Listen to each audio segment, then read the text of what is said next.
Anthony Fauci testified before senators yesterday, and unfortunately, although we finally have, not finally, but we've had some accurate information given to us by what seems to be the only adult in the room, he's being attacked for answering questions before the Senate and telling people the truth about the severity of coronavirus.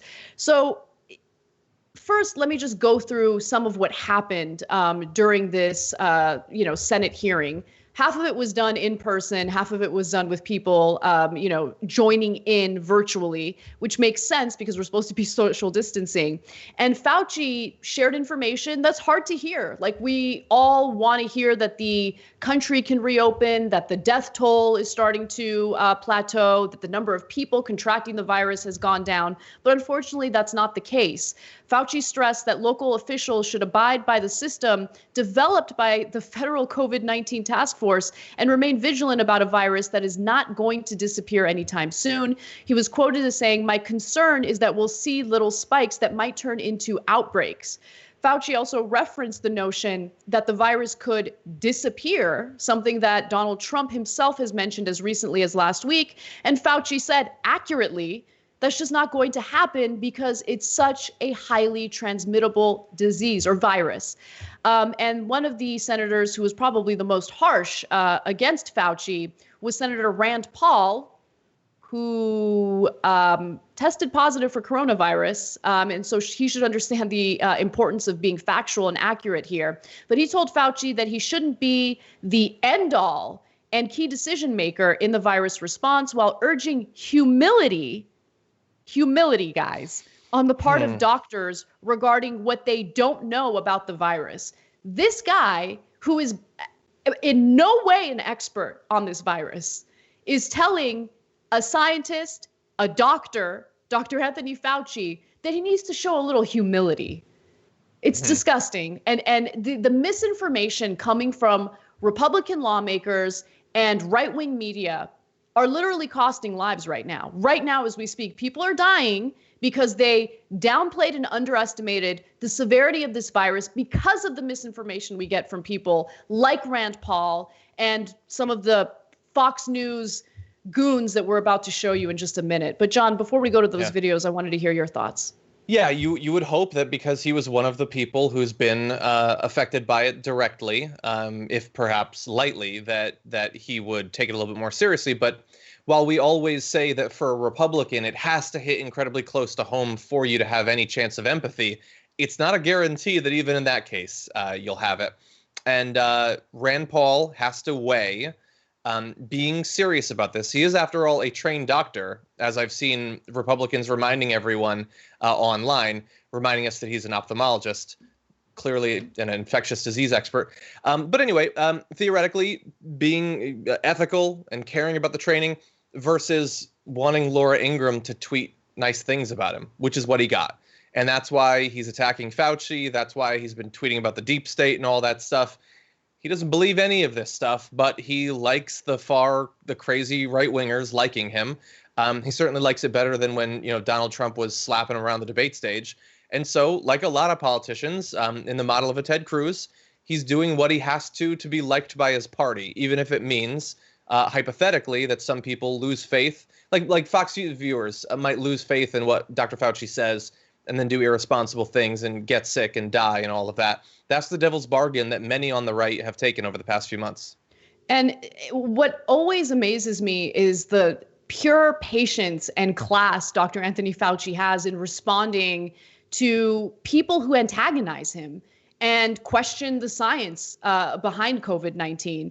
In response to Rand Paul, he said the following: "I don't give advice about anything other than public health. We should be humble about what we don't know, and that falls under the fact that we don't know everything about this virus, and we have to be careful, particularly when it comes to children." Now, he mentioned children because at one point he emphasized that schools should not reopen. It's a bad idea, and we're going to see a spike in coronavirus cases among kids. And while initially it was thought that children cannot contract the virus, there's now suspicion that the virus has mutated, and there have been children who have tested positive for coronavirus. So I understand why he comes at it from that perspective. And again, he's not thinking about, oh, what do we need to do to help the stock market? His job is very specific. What do we do to prevent as many deaths as possible? And the fact that, people are attempting to discredit him when he is really at this point the only adult in the room is terrifying, because we know the types of people Trump likes to replace experts with. And they're usually loyalists, they're usually not experts, and they're not qualified for the job. And who knows who he's going to replace Anthony Fauci with? I mean, I keep mentioning Keith Abloh, who was like a fake Fox News doctor, but it's not far-fetched. I mean, I wouldn't put it past him. Now, with that said, I just want to go to this first video because it shows some of the nonsense coming from people like Tucker Carlson. Nobody should ever shake hands again just to be safe. I don't think should ever shake hands ever again, to be honest with you. Not only would it be good to prevent coronavirus disease, it probably would decrease the incidence of influenza dramatically in this country. Look, this is just buffoon level stuff at that point, and we're not doing this to mock the guy. I mean, anybody who talks as much as Anthony Fauci does on television, we can tell you firsthand, is apt to say some stupid things. The point is this the guy into whom you want to vest all of your trust? Is this the guy you want to chart the future of the country? Maybe not. This is a very serious matter, the decisions we're making right now. Tony Fauci has not been elected to anything. He's had the same job for nearly 40 years. That means the majority of American voters never even indirectly picked him for the role he has now. This is not the result of any kind of democratic process at work at all. Yet in the last 4 months, Fauci has become one of the most powerful people in the world. And some, particularly in our media and in our democratic establishment, are clamoring to give Dr. Fauci even more power. Why? Some people seem to think he should be dictator for the duration of this crisis. So this man, Tucker Carlson, is making Anthony Fauci out to be some sort of dictator because he's the only one who has the courage to tell Americans the truth about the severity of this virus. Like, how ridiculous is this? Well, and by the way, it's rich hearing it from someone who gets to broadcast out of his goddamn mansion, after collecting his multi-million-dollar salary every year.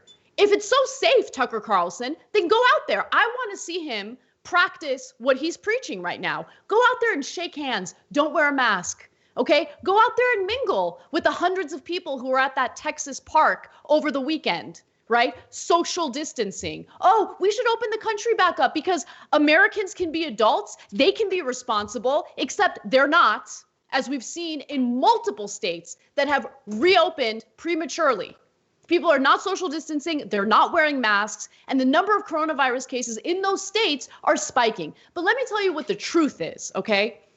The people at Fox News sat down and did a calculation, and they realized, oh, this virus is disproportionately impacting people of color. It's disproportionately impacting the poor.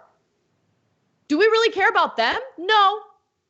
We care about our stock portfolios, though, so let's reopen as soon as possible. Remember, Tucker Carlson was one of the people in the very beginning who took this seriously.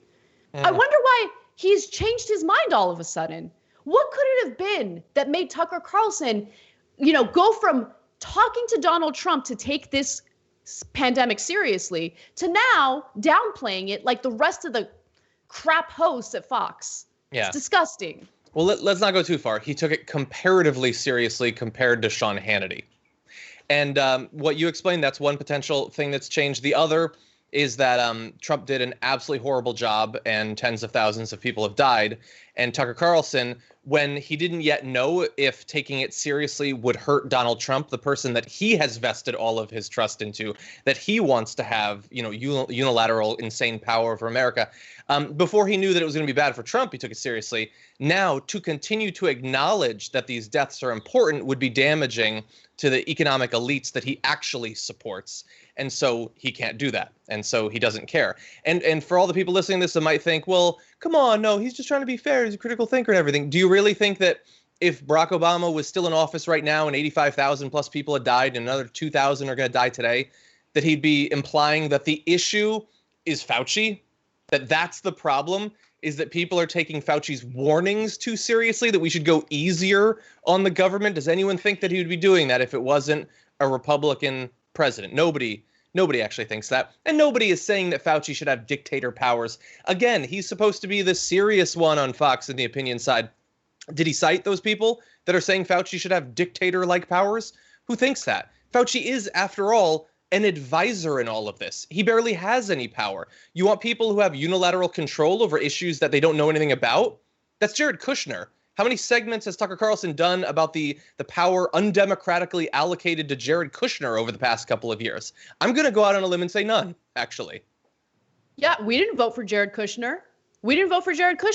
He was, in the beginning of the Trump administration, tasked with creating peace among the Palestinians and Israelis. Mm-hmm. You guys, Tucker Carlson is trash, okay? Don't ever be fooled by his faux populism. Don't ever be fooled when he pretends like he's concerned about inequality in America. Tucker Carlson cares about Tucker Carlson. Tucker Carlson cares about the wealthy. And more importantly, Tucker Carlson will pretend like he cares about inequality so he can then pivot over to a message about how immigrants are the real problems. They're the ones who are creating the inequality. Don't be fooled by that trash. That's what Tucker Carlson is. He was trash from day one, and that's not going to change, period. Yeah. And you know what? We have other videos from Fox News hosts. I don't really care to show them. I'm done with them. I'm done with their misinformation. I'm done with the fact that they're playing with people's lives. And we need to, we've been doing it on this show, but for the love of God, if you have family members who watch this garbage and are persuaded by it, tie them up, lock them in a basement. Make sure they're not going out there and downplaying the severity of this virus, because God forbid they contract it and they end up in a hospital and you're unable to even see them. Thanks for watching The Young Turks. Really appreciate it. Another way to show support is through YouTube memberships. You'll get to interact with us more. There's live chat emojis, badges. You've got emojis of me, Anna, John, JR. So those are super fun. But you also get playback of our exclusive member-only shows and specials right after they air. So all of that, all you gotta do is click that join button right underneath the video. Thank you.